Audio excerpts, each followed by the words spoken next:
আজ Lucknow super giants এবং পাঞ্জাব কিংসের মধ্যে আইপিএলের 13তম ম্যাচ শেষ হয়েছে, যা ইকানা স্টেডিয়ামে অনুষ্ঠিত হয়েছিল। এই ম্যাচে পাঞ্জাব টস জিতে প্রথমে বোলিং করার সিদ্ধান্ত নেয় এবং তাদের এই সিদ্ধান্ত একদম সঠিক প্রমাণিত হয়, কারণ প্রথম ওভারে অর্শদীপ সিং মিচেল মার্শকে আউট করেন এবং তিনি নিজের খাতাও খুলতে পারেননি। তবে অন্যদিকে এই ম্যাচে এডেন মাকরাম দুর্দান্ত ব্যাটিং করছিলেন আর নিকোলাস পুরানো বেশ সতর্কভাবে ব্যাট করেছিলেন। এই দুই ব্যাটসম্যান মিলে 31 রানে পার্টনারশিপ গড়ে তোলেন, কিন্তু চতুর্থ ওভারে লোকি ফার্গুসন এডেন মাকরামকে ক্লিন বোল্ড করে দেন এবং মাকরাম 28 রান করে আউট হয়ে যান। এরপর ব্যাটিং করতে আসেন অধিনায়ক ঋষভ পান্ট, কিন্তু তিনি মাত্র 2 রান করে পরের ওভারে ম্যাক্সওয়েল বলে আউট হয়ে যান। এরপর ব্যাটিং করতে নামেন আয়ুষ বদনি এবং তিনি নিকোলাস পুরানের সঙ্গে দুর্দান্ত পার্টনারশিপ গড়ে তোলেন। এই দুই ব্যাটসম্যান চতুর্থ উইকেটের জন্য 54 রানের পার্টনারশিপ করেন। তবে নিকোলাস পুরান যখন একের পর এক বড় শট খেলতে শুরু করেন, তখনই তিনি 12তম ওভারে চাহালের বলে 44 রান করে আউট হয়ে যান। এরপর ব্যাটিং করতে আসেন ডেভিড মিলার এবং এই ম্যাচের সমস্ত ব্যাটসম্যান বেশ স্বস্তির সঙ্গে ব্যাটিং করছিলেন। এই পরিস্থিতিতে যখন দলের স্কোর 119 রানে পৌঁছায়, তখন মার্কো ইয়ানসেন ডেভিড মিলারকে আউট করে দেন এবং মিলার 19 রান করে আউট হয়ে যান। তবে এরপর ম্যাচের শেষ দিকে এসে আব্দুল সামাদ দুর্দান্ত এক ইনিংস খেলেন এবং অন্যদিকে আয়ুষ বদনিও ভালো ব্যাটিং করছিলেন। এই দুই ব্যাটসম্যান লখনৌর স্কোর 150 রানের উপরে নিয়ে যান। তবে শেষ ওভারে এসে দুজনে অর্শদীপ সিংয়ের বলে আউট হয়ে যান, যেখানে বদনীয় 33 বলে 41 রান করেন এবং সামাদ 12 বলে 27 রান করেন। এইভাবে লখনৌ দল 20 ওভার খেলে 7 উইকেট হারিয়ে 171 রান সংগ্রহ করে। এই ম্যাচে পাঞ্জাবের পক্ষে অর্শদীপ সিং 3টি উইকেট নেন। Lockie Ferguson, Glenn Maxwell, Marco Jansen এবং যুজবেন্দ্র চাহাল প্রত্যেকে একটি করে উইকেট লাভ করে। এরপর পাঞ্জাব দল জয়ের জন্য 172 রান তাড়া করতে নামে, কিন্তু তাদের শুরুটা ভালো হয়নি। মাত্র 26 রানের মাথায় দিগ্বিজয় রাঠিপিয়ানস আর্যকে আউট করে দেন, যিনি মাত্র 8 রান করেন। তার আউট হওয়ার পর অধিনায়ক শ্রেয়াস আয়ার ব্যাটিং করতে আসেন। তবে অন্যদিকে প্রভব সিমরন সিং ভয়ঙ্কর ব্যাটিং করছিলেন এবং একের পর এক চারের মার দিচ্ছিলেন। তিনি মাত্র 23 বলে অর্ধশতক পূর্ণ করেন। এই সময় শ্রেয়াস আয়ারও ভালো ব্যাটিং করছিলেন এবং এই দুই ব্যাটসম্যান মিলে পাঞ্জাবের স্কোর 100 রানের উপরে নিয়ে যান। কিন্তু যখন দলের স্কোর 110 ছিল, তখন দিগ্বিজয় রাঠি বলে প্রভব সিমরন সিং একটি দুর্দান্ত শট খেলেন, কিন্তু বাউন্ডারির কাছে দাঁড়িয়ে থাকা রবি বিষ্ণয় অসাধারণ ক্যাচ ধরে তাকে আউট করে দেন। এই ম্যাচে প্রভব সিমরন সিং 34 বলে 9টি 4 মেরে 69 রানের দুর্দান্ত ইনিংস খেলে আউট হন। তার আউট হওয়ার পর নেহাল ওদেরা ব্যাট করতে আসেন। এরপর পাঞ্জাবের জয় প্রায় নিশ্চিত হয়ে যায়, কারণ তখনও 37 বল বাকি ছিল এবং মাত্র 35 রান দরকার ছিল। অন্যদিকে অধিনায়ক শ্রেয়াস আয়ার এবং নেহাল ওদেরা দুজনে দুর্দান্ত ব্যাট করছিলেন। এরপর ম্যাচের 16তম ওভার পর্যন্ত পাঞ্জাব দল মাত্র 2 উইকেট হারিয়ে 171 রান করে ফেলে এবং তখন তাদের জয়ের জন্য আরও মাত্র 1 রান প্রয়োজন ছিল। শ্রেয়াস আয়ার তখন 46 রানে অপরাজিত ছিলেন এবং নেহাল ওদেরা 25 বলে 43 রান করেছিলেন। এরপর সহজে পাঞ্জাব দল এই ম্যাচ জিতে নেয়। এবার আমরা চোখ রাখবো পয়েন্ট টেবিলে। তবে তার আগে যদি কেউ আপনাকে জিজ্ঞাসা করে যে আইপিএল 2025-এ আপনার প্রিয় দল কোনটি, তাহলে অবশ্যই কমেন্ট সেকশনে তাদের নাম লিখুন এবং হ্যাঁ, সাবস্ক্রাইব করতে ভুলবেন না, কারণ প্রতিটি ম্যাচের পর পয়েন্ট টেবিলে এবং খেলার রিভিউ আপডেট এই চ্যালেঞ্জে আসতে থাকবে। পয়েন্ট টেবিলে 10 নম্বর রয়েছে কলকাতা নাইট রাইডার্স, যারা 3টি ম্যাচ খেলেছে এবং তার মধ্যে মাত্র 1টি ম্যাচ জিতেছে ও 2টি ম্যাচ হেরেছে। তাদের পয়েন্ট 2 এবং তাদের নেট রান রেট -1.42, যা সবচেয়ে খারাপ। কলকাতা নাইট রাইডার্স গতবারের চ্যাম্পিয়ন হলেও এবার তারা পয়েন্ট টেবিলে তলানিত রয়েছে।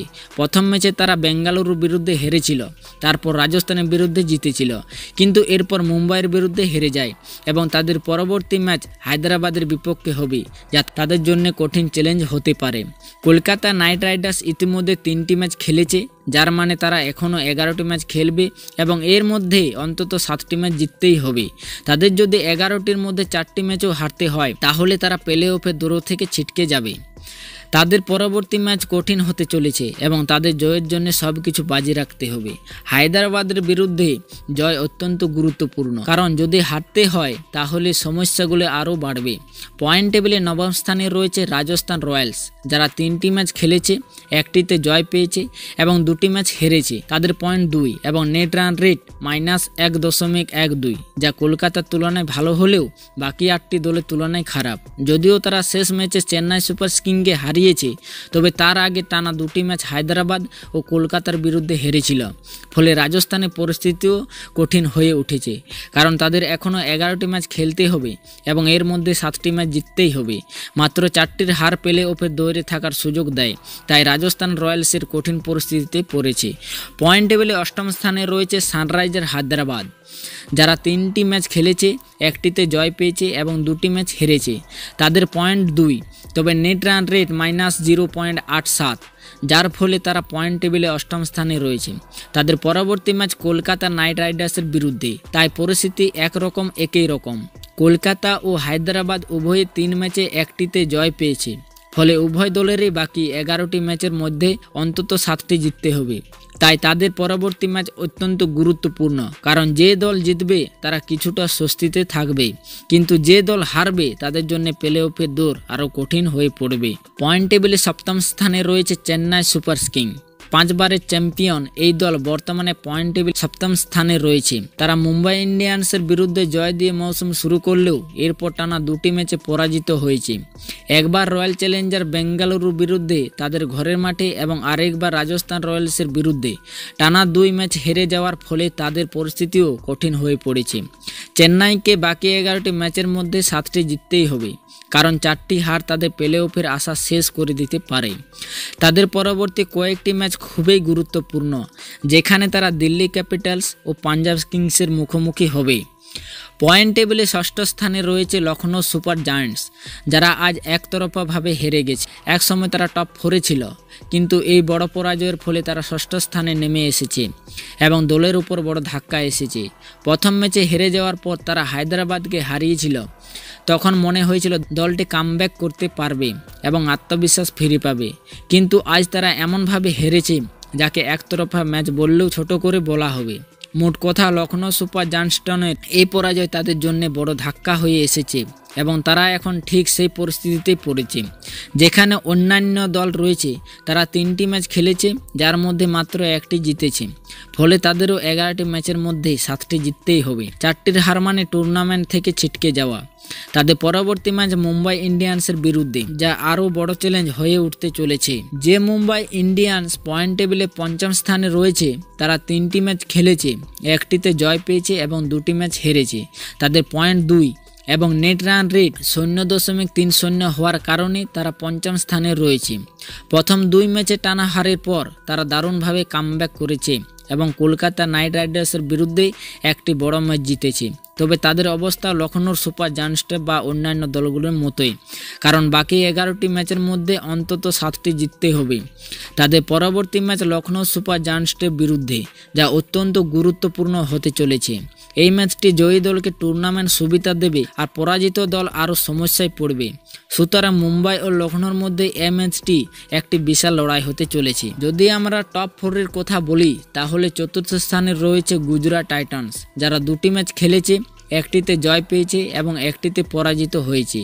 তাদের পয়েন্ট 2 এবং তারা প্রথম ম্যাচে পাঞ্জাব কিংসের কাছে হেরেছিল, কিন্তু দ্বিতীয় ম্যাচে মুম্বাই ইন্ডিয়ান্সকে পরাজিত করেছে। তারা এখনও 12টি ম্যাচ খেলবে, যার মধ্যে অন্তত 7টি জিততে হবে, কারণ 5টি হার তাদের প্লে অফের আশা বাঁচিয়ে রাখতে পারে। সুতরাং গুজরাট টাইটান্সের অবস্থা এখনও তুলনামূলকভাবে ভালো। 3য় স্থানে রয়েছে দিল্লি ক্যাপিটালস, যারা এখনও অপরাজিত রয়েছে। তারা প্রথম ম্যাচে লখনৌ সুপার জায়ান্টসকে হারিয়েছে, যা অত্যন্ত উত্তেজনাপূর্ণ ম্যাচ ছিল, এবং এরপর হায়দ্রাবাদকে পরাজিত করেছে। দিল্লি ক্যাপিটালস এখন পর্যন্ত একটি শক্তিশালী দল হিসেবে আবির্ভূত হয়েছে। তারা এখনও 12টি ম্যাচ খেলবে এবং যেহেতু তারা 2টি ম্যাচ ইতিমধ্যে জিতেছে, তাই প্লে অফে সরাসরি প্রবেশের জন্যে তাদের আর মাত্র 6টি ম্যাচ জিততে হবে। এটি তাদের জন্য বড় কোনো চ্যালেঞ্জ নয়, কারণ দলটি বর্তমানে দুর্দান্ত ফর্মে রয়েছে। ঠিক একই পরিস্থিতিতে রয়েছে পাঞ্জাব কিংসের ক্ষেত্রেও, যারা পয়েন্ট টেবিলে দ্বিতীয় স্থানে রয়েছে। তারা 2টি ম্যাচ খেলেছে এবং উভয় ম্যাচে জয়লাভ করেছে। তাদের 4 পয়েন্ট রয়েছে এবং নেট রান রেট 1.485, যা তাদেরকেও আরও শক্তিশালী অবস্থানে রেখেছে। প্রথম ম্যাচে তারা গুজরাট টাইটান্সকে পরাজিত করেছিল এবং দ্বিতীয় ম্যাচে লখনৌ সুপার জায়ান্টসকে হারিয়ে একটি শক্তিশালী বার্তা পাঠিয়েছে। তারা এখনও 12টি ম্যাচ খেলবে এবং 6টি ম্যাচ জিতলেই প্লে অফ নিশ্চিত করতে পারবে, যা তাদের জন্য কঠিন কাজ নয়। তাদের পথ তুলনামূলকভাবে সহজ বলে মনে হচ্ছে। পয়েন্ট টেবিলের শীর্ষস্থানে রয়েছে রয়্যাল চ্যালেঞ্জার বেঙ্গালুরু, যারা 2টি ম্যাচ খেলেছে এবং উভয় ম্যাচে জয় পেয়েছে। তাদের 4টি পয়েন্ট রয়েছে এবং বর্তমানে তাদের নেট রান রেট সবার সেরা। কলকাতা নাইট রাইডার্স ও চেন্নাই সুপার কিংসের মতো শক্তিশালী দলকে তাদের ঘরের মাঠে হারানোর পর তাদের আত্মবিশ্বাস এখন সপ্তম আকাশে। তারা এখনও 12টি ম্যাচ খেলবে এবং 6টি ম্যাচ জিতলেই প্লে অফ নিশ্চিত হয়ে যাবে। তাই রয়্যাল চ্যালেঞ্জার বেঙ্গালুরুর জন্য এই পথ বেশ সহজ বলে মনে হচ্ছে এবং তাদের প্লে অফে প্রবেশের সম্ভাবনা খুবই উজ্জ্বল। ভিডিওটি শেষ পর্যন্ত দেখার জন্য অনেক ধন্যবাদ।